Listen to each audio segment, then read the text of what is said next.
Na aula de hoje a gente vai falar sobre coleções. São os arrays, slices e maps. Para variar, né, aquele sumáriozinho da nossa aula. Então a gente vai entender o que são coleções e para que servem, como são feitos os arrays em Go, os slices, desde o conceito, como é que a gente cria e como é que a gente manipula, como é que a gente vai conseguir diferenciar entre arrays e slices, o conceito de maps, né, que são chaves e valores, para a galera que veio do Python, talvez conheça como dicionários, as boas práticas, tá, nos usos dessas coleções e alguns exercícios práticos bem mais bacanas para a gente começar a mexer. Então, introdução a coleções, né? A gente tem 3 tipos principais em Go. Primeiramente, as coleções servem para que a gente consiga armazenar múltiplos valores. Então, a gente tem os 3 tipos principais em Go, que é o array, que tem um tamanho fixo. O slice, que ele é flexível, a gente usa ele 99% do tempo. E o map, que tem essa estrutura de chave e de valor. São importantes porque a gente vai poder manipular listas, manipular registros, poder trabalhar com o conceito de dicionários dentro dos nossos projetos, tá? A gente vai ver mais para frente, quando a gente for trabalhar com a parte de web mesmo, a gente vai estar sempre dependendo desse carinha aqui, que é o slice. Então, um array talvez não seja novidade para ninguém, né? Para vocês. Como eu estou definindo com um int, tá? Ele sempre define os valores como zero. Os valores são inicializados, eles são zerados, mas eu não tenho nenhum valor declarado aqui dentro, óbvio. Então eu só fiz criar um array, dizendo que ele tem 3 espaços. Esse array é do tipo inteiro e ele já inicializa com 0 em todos os campos. Ok? Então, vamos começar a fazer aqui alguns testes para a gente poder começar a verificar. Se eu troco isso aqui para um string, tá? Vou manter o nome porque não vai fazer diferença a nível de operação. Ele me retorna um array supostamente vazio, né? Não é vazio porque ele está tendo campos que são strings vazias, que é a mesma coisa que isso daqui, né? É como se fosse uma string vazia. Então isso aqui teoricamente não ocupa espaço nenhum. Então, os 3 números que ele está imprimindo aqui são 0, 0 e 0, porque ele inicializa, ele cria lá em memória esse array e ele vai colocar 0 nos locais como se fosse um placeholder, né? Como se ele estivesse aguardando um valor ser inserido, ele substituindo o local desse 0. E aí a gente pode colocar números na posição 0, troca do meu primeiro item, né? Vou dizer que é 1. Números na posição 1, eu vou dizer aqui que é 3. Números na posição 2, eu vou dizer que ele é 5, né? Então, aquela coisa que você já deve estar acostumada. A gente tem um inteiro de 3 tamanhos, mas os meus índices, eles são de 0 a 2, né? Então, ele começa a contar em 0 e vai até o tamanho menos 1 do tamanho do índice, que é a posição, e o computador começa a contar do 0. Então, agora ele imprime lá 1, 3 e 5. Então, aqui é só uma estruturazinha de como funciona um array, tá? Como eu falei, acho que isso aqui já deve estar um pouco mais acostumado com vocês. Acredito que a maioria de vocês não esteja pegando o Go como primeira linguagem. Se tiver, eu acho que talvez esteja um pouco errado. Mas a ideia é mais ou menos essa. Então a gente tem uma variável, né? Estou declarando que um número é um array de inteiros. E eu tenho declarações desses valores, e a gente viu que inicialização, ele inicializa os valores como zero. Tá? Como eu falei, a gente não vai ficar mexendo muito com arrays. Arrays não é muito comum no uso do dia a dia, principalmente em Golang, tá? Então até eu coloquei como uma observação que ele é pouco utilizado no dia a dia. Então aqui eu peguei um exemplo da gente percorrendo esses arrays. Então eu fiz ali um array de nome. Assim, eu fazendo dessa maneira, eu já estou inicializando, né, os valores desse array. Então eu criei um array chamado nomes. Disse que esse array tem um tamanho 3. É um array de strings. E ele tem os valores de Ana, João e Pedro. E aí eu estou fazendo aquele loop, né? Então, para i menor do que 0, i sobre o tamanho de nomes e mais. Mas eu também poderia fazer isso, óbvio, com o range, né? Que a gente viu na última aula. Inclusive, ela já está gravada e já está upada no YouTube. Deixa eu só até fazer aqui e fazer esse nomes. Como eu vou inicializar, eu posso passar aqui assim. Esse é um nome 3, strings. Aí eu vou ter aqui Púlpio, Maria e João.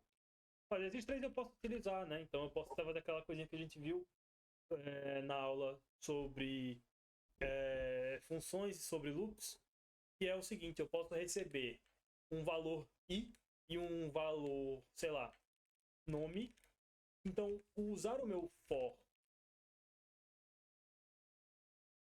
aqui, o que é que isso significa? Tá?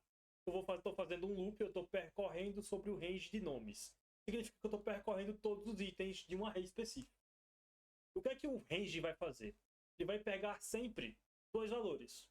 Ele vai pegar valor, ele vai pegar na ordem, né? Posição, que é o nosso índice, e o valor. Então eu consigo declarar ele em duas variáveis. Então i é o valor, né? Eu posso até fazer um fmt printf e dizer, né? Índice, dois pontos, porcentagem d, e valor, dois pontos, porcentagem s. Eu digo que i é o meu índice e nome é o meu valor. Então isso daqui é uma situação que a gente vai fazer bastante, tá? Percorrendo arrays. E esse tratamento, tá, de receber dois valores utilizando o range, ele é comum para arrays, para slice e para map, tá? Isso não muda, esse tipo de tratamento, né? Então se eu executar o código, ele vai imprimir o índice de cada item. Deixa eu até botar uma quebra de linha para ficar melhor visível. Então percebe que ele devolve índice 0, valor úpio, né? Então por quê? Aqui no meu array, o úpio está na posição 0 e o valor, né, é úpio. Esse item aqui está na posição 1 e o valor é Maria. E assim vai. Então a maneira que a gente tem, muito comum, a gente estar percorrendo esses arquivos, né? Esses arquivos não, perdão. Essas estruturas de memória, essa coleção que é o array.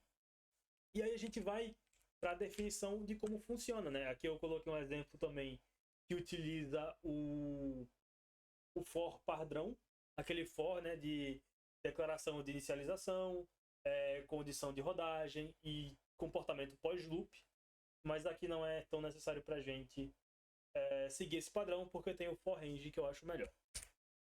E a gente vai para slices. Aí slice é uma coisa mais linda, né? Slice é quase que o array list da gente aqui. Então ele é muito mais usado do que o array. A gente tem um slice, cada slice é uma visão dinâmica sobre array.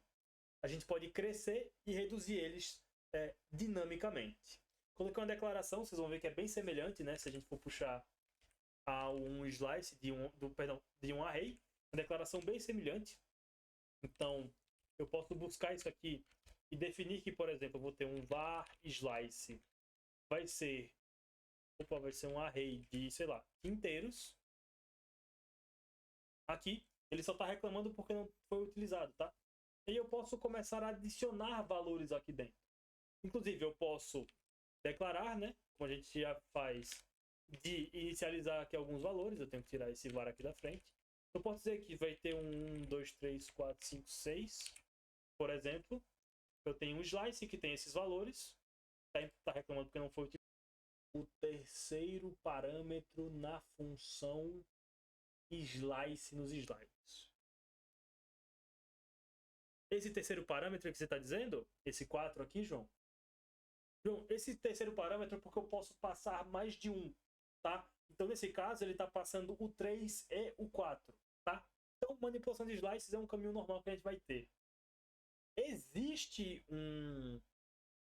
uma outra função que é a cap, que é de capacidade, mas eu acho tão desnecessário, porque é quanto de tamanho aquele slice tem que ter, e a partir dele a gente vai verificar o quanto que ele vai ter que alocar memória. Eu acho bem desnecessário. A gente literalmente não vai usar isso ao longo do curso, então eu preferi não colocar. Mas a caso de curiosidade, existe o cap de um slice.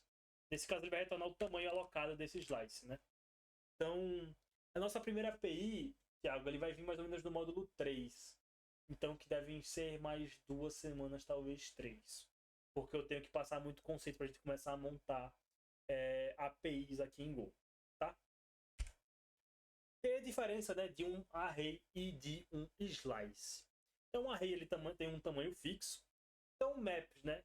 Então, a gente utiliza muito um map, a gente vai utilizar mais para frente. Então, são estruturas que vão associar uma chave e um valor. Então, é basicamente o seguinte, gente. Imaginem que a gente vai ter é como se fosse um array ou um slice, mas em vez de posições, eu vou ter chaves, que podem ser de tipos não inteiros, necessariamente. Então, por exemplo, ali eu tenho uma chave, onde a chave é um nome, né? É uma Pronto, vamos começar. Vou definir aqui de, sei lá, chamar aqui de países, tá? Países vai ser um map de strings para strings. E aí, vamos lá. Vamos pegar um de cada vez. Vou pegar aqui o João. Ele quer ir para a Alemanha. Aí vai ter o Vitor que quer ir para a Holanda. Aí vai ter o João, o outro João Pedro que ele quer ir para a Itália. Vai ter várias pessoas para a Itália. Vou botar o Emerson para a Itália.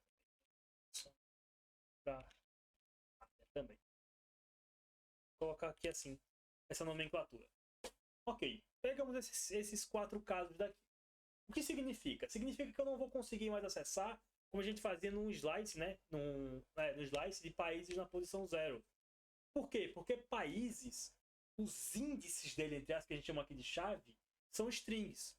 Então o que, é que vai acontecer? Sempre que eu fizer um fmt, print ln, para imprimir países, eu vou querer imprimir países na posição de quem? Ou seja, eu quero saber quem quer. Essa pessoa quer viajar para qual lugar? No caso, por exemplo, eu quero ver para onde o Victor quer viajar. Nesse caso, o Victor quer viajar para Holanda.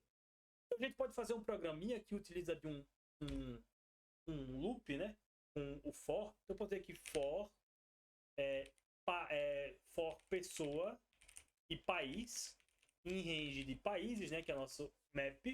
Eu vou fazer um fmt printf. E olha só, o que a gente pode brincar com esse tipo de estrutura, esse tipo de informação. Vou dizer que é o seguinte: U ou A, porcentagem é. Então, acho que basicamente acho que aqui acaba. Não, né? Então aqui eu falo a respeito de boas práticas, né? Então a gente vai sempre dar preferência para slices, tá? No lugar de arrays, a não ser que seja uma regra muito específica, onde deve ser um tamanho fixo de itens, né? E aí onde faz sentido a gente utilizar do array. Maps, eles vão ser ideais para a gente poder buscar de maneira rápida. Sempre que a gente quiser fazer alguma pesquisa rápida, utilizando algum tipo de índice, no caso de index, né? A gente vai utilizar maps. Então, é um caminho padrão de boas práticas. Então, tendo isso em vista, exercíciozinho para vocês aqui bem tranquilo, tá? O primeiro é de criar um slice com strings, né? Com 5 nomes e imprimir todos com um for range. Então eu vou criar um slice com string e 5 nomes. Então, gente, para não fazer com nome, para não ficar um negócio muito grande, eu quero fazer um pouquinho rápido. Eu vou fazer o seguinte, eu vou fazer aqui um slice, tá? Qualquer de string. E eu vou ter umas letrinhas, tá? A, B, C, D e E. Então aqui eu tenho um slice com 5 itens. E aí o que é que ele pede?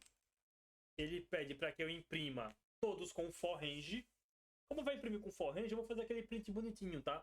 Que mostra índice e mostra o valor, né? Então eu vou fazer aqui for i e v, é a nomenclatura que eu mais uso, mas vocês podem ficar à vontade para usar qualquer nomenclatura.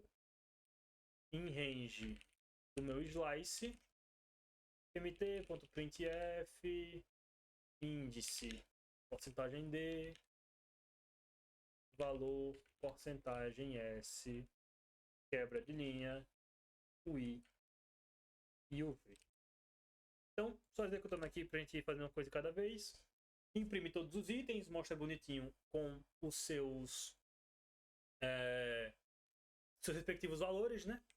E depois ele pede, adiciona mais 2 nomes. Então a gente vai fazer um map com strings inteiros, com 3 pessoas de suas idades. Então vamos criar aqui essa coleção. Vou chamar de exercício 2, o nome dessa coleção. Vai ser um map de strings inteiros. E aí eu vou começar com 3 pessoas, né? Então vai ter Rúpio com 23, João com 20 e Antônio com... Não consigo imaginar um Antônio com menos de 35 anos. Um Antônio com 35. E aí, primeiro momento já foi, né? Já fomos o primeiro pontinho daqui. A gente vai adicionar agora uma nova pessoa. Então eu vou fazer o seguinte. Vou adicionar a uma chave que não existe, né? Então eu vou colocar aqui exercício 2 na posição Maria e vou declarar o valor, né? Sendo igual a 21. Então já fiz outro passo de adicionar uma pessoa. Vou imprimir um valor, mas antes eu vou verificar, né, se existe esse valor, né? Então eu vou fazer aqui. Vou chamar aqui de idade e existe, que vai ser o nosso exercício 2 na posição, né? Então eu vou querer ver se existe, sei lá, um entre.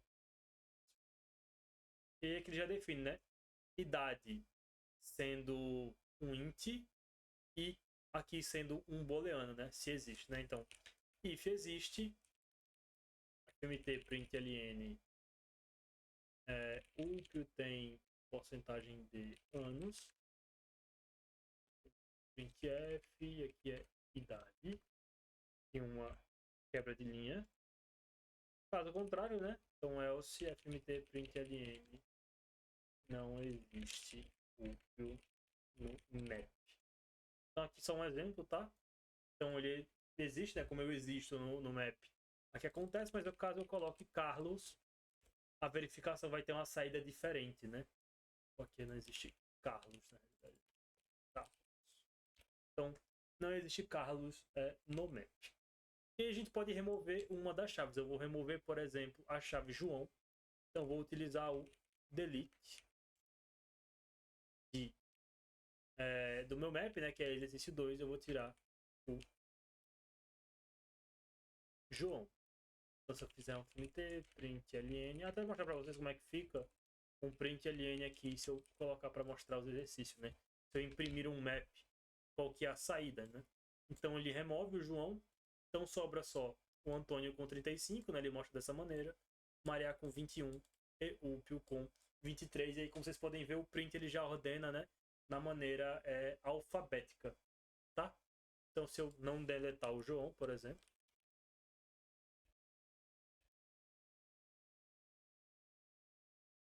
ele vai mostrar todo mundo aqui na ordem alfabética, pelo menos da chave, né?